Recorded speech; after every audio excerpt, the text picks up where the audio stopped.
Hello, everybody, and welcome to yet another series of our SQL for data analysis. In today's video, we'll be talking about common table expression, which is popularly known as CTE. And in this particular video, we will be talking more about how to use CTE to program to write SQL queries. But before I go into the actual lecture for today, I want to cast our mind back to, I believe, lecture number 5, where we talk about joins. And I said on the video that I am going to provide a script of how we can check for tables and how those tables can help us see how other tables are related to other people. So I'm going to jump into SQL now, and I'm going to share this code with us. So this is SQL, and this is how the code looks like. This particular code can help us to track down tables and how they are related in SQL. So the point here is that if I run this code now, for example, I will see a lot of information. I have about 5 columns here. The first column is telling us about the name of the relationship, which is the name of the foreign key, which is not important in our problem. We don't need to always worry about this. But the second column here said the parent table. Remember, in an entity relationship diagram, there's always a parent and a child relationship.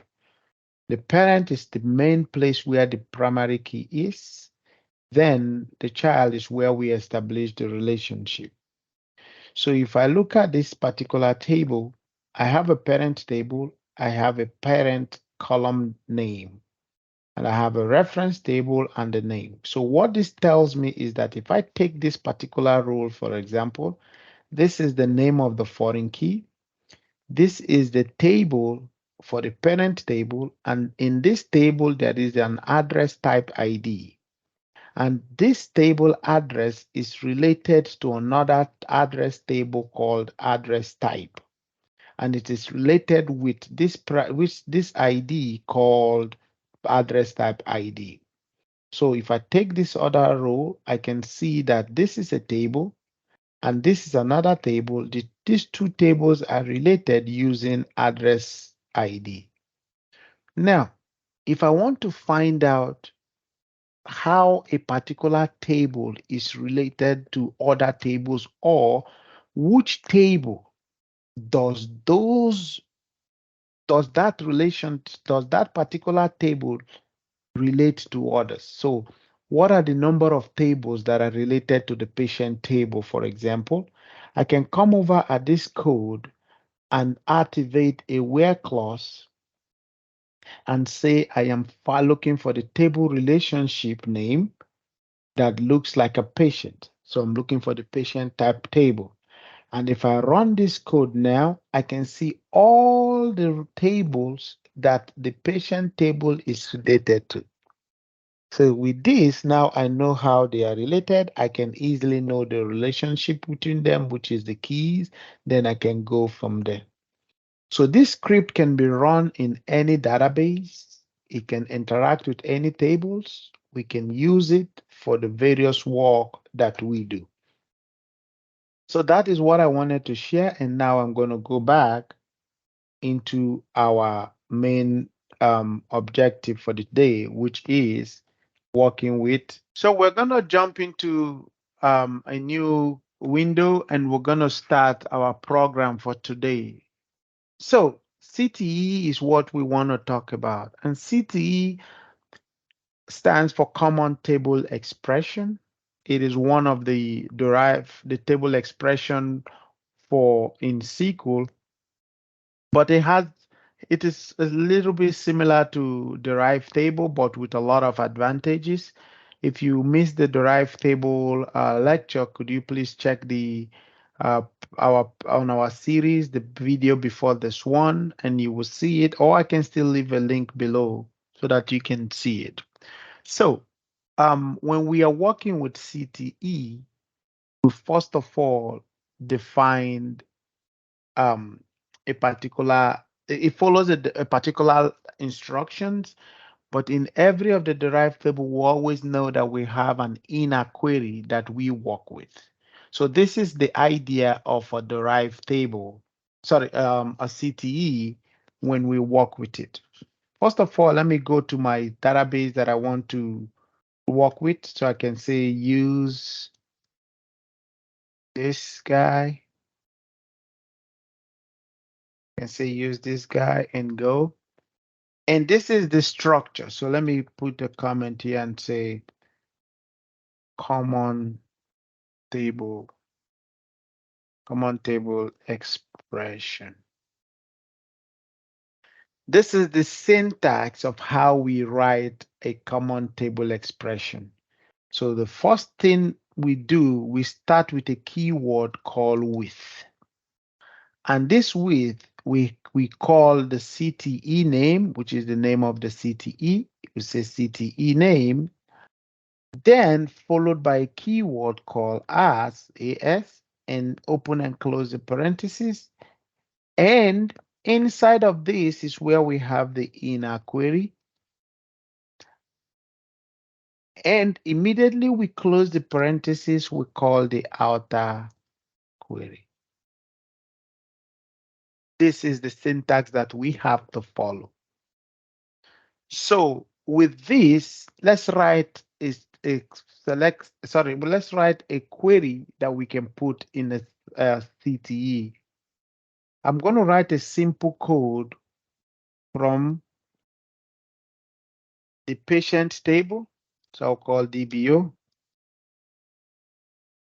dot the patient table. And inside of this patient table, if I run it, I will see I have a first name, last name. I have gender, date of birth. I can pull some of those information. So if I come down here, I can call the first name. I can call the last name. I can call the date of birth. I can call the gender. So I'm just calling regular, just a regular thing that we know. And on there is a phone number that we saw. If I run this query like this, I have this code. But I can make this code to become a CTE, meaning I can make this code to become an inner query of a CTE. We'll talk about the benefit of the CTEs and stuff, but I can get the make this code an inner query of the CTE. So for example, I'm going to cut this guy. I will just remove it. I'll cut it off and keep it on my clipboard. Then I will follow this syntax to write a CTE. So I can come down here. I say with,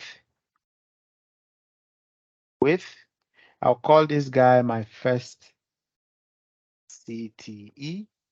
I'm going to call the AS. I will put open and close parentheses.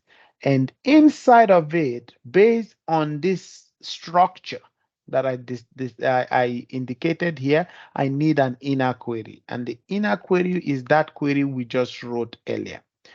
And also, based on this structure, I need an outer query. The outer query is selecting from the inner query. And to do that, I just have to write select star from my first CTE. And if I run this code now, I can see that I have this information now. Now, no different. We can see. So let me put an indicator here to show that this is a separate information. No difference. We can see that nothing changed. But remember, there are rules. Remember that there are rules that we have to follow when we write SQL, like the logical processing in SQL. If you don't know what the logical processing is, it is exactly how SQL process query when we run them. So for example, if I call this guy logical process, it's the process of how SQL run query. But before I do that, let me write a query like this using this same code that we have. If I run this code here, I want to combine the first name and the last name to be one. Okay, so if you don't know this, this is the string functions. So what we can do with the string function. So I can come down here and call concat. I can call concat. I will open and close. I will grab the first name and I want to combine the first name and the last name to make them full name. I can call the last name now and place the last name inside of here. This is all in our string function videos. You can check it out. You will see it. I'll call this guy full underscore name. Now, when I do this, if I run this code, I can see a particular column called full name. But what if my interest is to filter my record with a full name? So if I come down here, I say where, I will just put this equal to, it's a temporal state. Okay, no, let me not confuse anybody. So I can call full name, full underscore name equals, I want it to be like this. But if I run this code like this, it will not work. It told me that the full name is invalid, but I have it here. I ran it already. If I run it without the where clause, I can see it. So why are you telling me that it is invalid? The reason is because of logical process. Logical process, this is how SQL runs code behind the scene. It first of all, the first thing that it runs is the from clause. The second thing that it runs is the where. The third thing that it runs is the group by. The fourth thing that it runs is the having. And that after the having is when the select comes into play. Then the last thing it runs is an order by. So you can see based on how SQL process the code, based on how SQL process the code, you can see where the select is. So anything that occurs in this select statement is not known or seen by the where. That is why this did not work. But with a table expression like CTE, we can bend that rule. So for example, let me come down here and rewrite this code using CTE. So I can come down here and I call my width.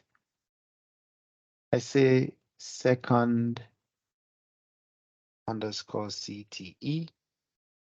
And I say AS, and I will open and close a parenthesis. I will grab this code and place it as an inner query. So when I do it as an inner query, remember the full name. Now I will have to call my outer query, and my outer query is pulling from second CTE. Remember, we were unable to write this code and run it successfully. But let's see if we're going to be successful when we run it in CTE. If I place it here and run the entire code like this, voila, it works. So that means CTE can help us manipulate a lot of code and help us bypass some kind of restrictions that we do not have ordinarily. But one thing to remember is that the CTE follows every rules of a table expressions. Some of those rules is that if you go to the previous table or the previous video of our derived table, you will see it. But some of those rules is that all columns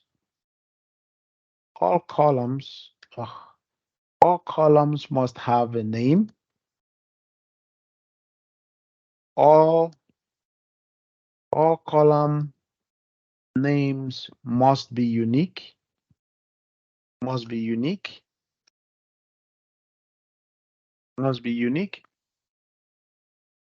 And order by is not guaranteed. It's not a must.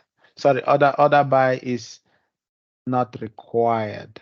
Sorry, how do I put it? Order by is not needed. Is not needed. So those rules, if you follow them, you will be able to work with the CTE. Another thing to note is that, I'll put something here, say note. This width that we created here are used in SQL for various purposes. One of the purposes is that if we want to check a table hint, these are what DBAs they do mostly. If we want to check a table hint, we can use the width. There are other things that the width is used for and not only CTE. So it is always a good practice and advisable to start our CTE with a semicolon. So this CTE that we wrote here, it runs, but it is not best practice. The best practice is that I put a semicolon before I start the width to terminate anything that is coming before that for SQL not to get confused because of this keyword. So I can come down here and replace this other CTE as well and say semicolon. Another good thing that the CTE is more advantageous compared to the derived table is that we can write multiple CTE and call them. So for example, if I write a CTE, let me put a comment here and say calling multiple CTE. Let me write a CTE that will call two tables, two separate code. I already have one of them here. I will just use it. So I can come down here. I say semicolon. I say width. I will say, I'll just write patient underscore info. Then I will do the AS and I will open and close a parenthesis. And inside of this, I can paste, oh no, I can paste this code that we have here. And immediately, remember, our code, we can call the outer query. I can write select star from. Our outer query is patient info. And if I run this code, it returns me that information, everything in that table. But now I want to call another CTE over this one. So I can come down here. Rather than calling the outer query, I will put another CTE by putting a comma, and I can call this one. Let's get data from the appointment table. So first of all, let's come to the select statement and check to see what we have on the select statement of the DBO dot appointment table. So if I come down here and run this code, I can see I have appointment date, appointment type, reason for visit, and note. So let's grab that information. I come down here, I say appointment date. I think there's another information called, I think reason of visit. The reason of visit. There's another one called status. We can call the status. So with this, if I run this code now, it ran, right? So I want to I want to put this guy as part of this CTE. So I can come down here and I'll call this guy appointment underscore info. And when I do that, remember, I have a CTE name and I have the as keyword. So I can still come down here and put that keyword again, open and close the parentheses, and I come down here and I paste this code. Now, this is where CTE is more powerful than derived table. On here, I can choose what table I call or what CTE I call in this entire code. Let's say I want to call the appointment info. Come down here. I can call only the appointment info and still run the whole code. It works. I can say, okay, I don't want the appointment info. I can call the patient info and run all the code. It can select only the appointment, only the patient info. Better still, I can join this code. So for me to join it, I need the key. So I have to come down here and put a patient ID. There's a patient ID here, comma, and also there's a patient ID here, patient ID here, comma. Then I can do a simple join. I can say, let's take the patient info, and I say, call this guy I. I'm just gonna, oh no, I'll call it P. Then I can come down here and say, the um, join the patient at the appointment info, and I'll call this one A, and I can come down here and I say join it on the ID that we just added. So patient ID, comma, no, sorry, where did that comma come from? A dot patient ID. Now, if I do that, I am able to join everybody according to how the code comes out to be. If I run it, everything is joined, but I was able to call. You can call as many CTEs as you have. Just put a comma at the end of the prior one, call your CTE name, put your AS, call your and just keep laying on layers and layers on top. Derived tables are very useful. They help us break down complex code and complex situation into little chunks, and it is very good. Our next video, this is where we'll come to an end, and our next video will be view. Stick around. Please subscribe to the channel, like the video, leave a comment, and I will leave this script down below, and I will also leave a link to the previous video so that you will see more about the derived table so that you can compare the both of them. And thank you very much. I appreciate you and have a great day. Bye-bye.